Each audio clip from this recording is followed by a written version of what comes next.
안녕하세요. 법무법인 세종 공정거래그룹에서 근무하는 석분배 변호사입니다. 오늘은 2022년 달라지는 하도급과 관련해서 짧게 말씀드리겠습니다. 잘 아시는 것처럼 하도급법은 개정이 잦고 새로운 내용들이 많이 도입됩니다. 그러다 보니 현업에 계시는 분들께서 이 새로운 내용들을 정확하게 파악하지 못하는 경우들도 발생하는 것 같습니다. 2022년 올해도 예외는 아닙니다. 지난 2월 18일부터 시행되고 있는 개정 하도급법에는 수급사업자가 원사업자에게 기술자료를 제공할 경우 원사업자가 수급사업자와 기술자료에 대해 비밀유지 계약을 체결하는 것을 의무화하는 내용이 도입됐습니다. 그리고 이러한 비밀유지 계약에는 해당 기술자료의 범위, 기술자료를 제공받아서 보유할 임직원의 명단, 비밀유지 의무 및 목적의 사용 금지, 또 위반 시 배상 조항과 같은 내용들이 반드시 포함되어야 하는데요. 만약 원사업자가 이러한 비밀유지 계약을 체결하지 않을 경우에는 시정명령, 과징금, 벌금 또는 벌점을 부과받을 수도 있습니다. 그리고 여기서 반드시 기억해야 하는 부분은 이러한 비밀유지 계약서는 7년 동안 보존하셔야 된다는 것입니다. 하도급법과 관련해서는 하도급 대금과 관련된 서류, 감액과 관련된 서류, 대금 조정과 관련된 서류와 같이 보존해야 될 서류들이 많이 있습니다. 근데 대부분의 서류들은 3년 동안 보존하면 됩니다만은 기술자료 제공을 요구하는 서류와 비밀유지 계약에 관한 서류는 7년 동안 보존해야 된다는 점을 꼭 기억해 두셨으면 하고요. 그리고 이를 위한 시스템도 정비해 두시면 좋을 것 같습니다.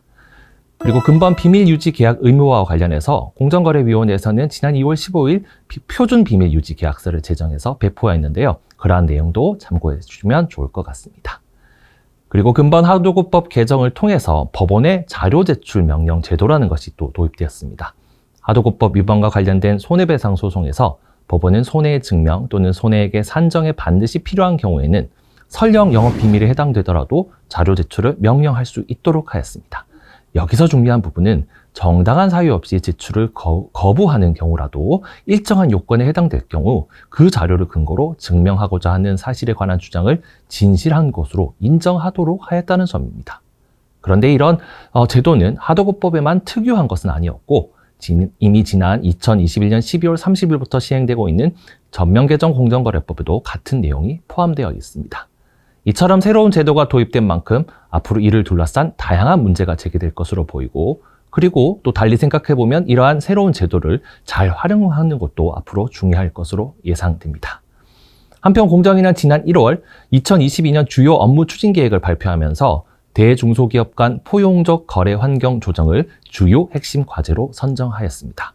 구체적으로 대기업 집단의 1차 협력사에 하도급 대금 결제 조건 공시를 위한 세부 절차를 마련하고 중소기업 중앙회의 하도급 대금 조정 협의 방법과 절차를 마련할 것이라고 하였습니다.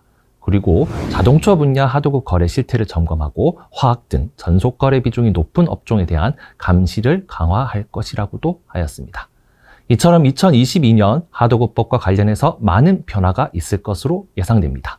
이러한 새로운 내용들을 정확하게 파악해서 법 위반이 문제되는 상황이 발생하지 않도록 한 번 더 유의하셨으면 좋겠습니다.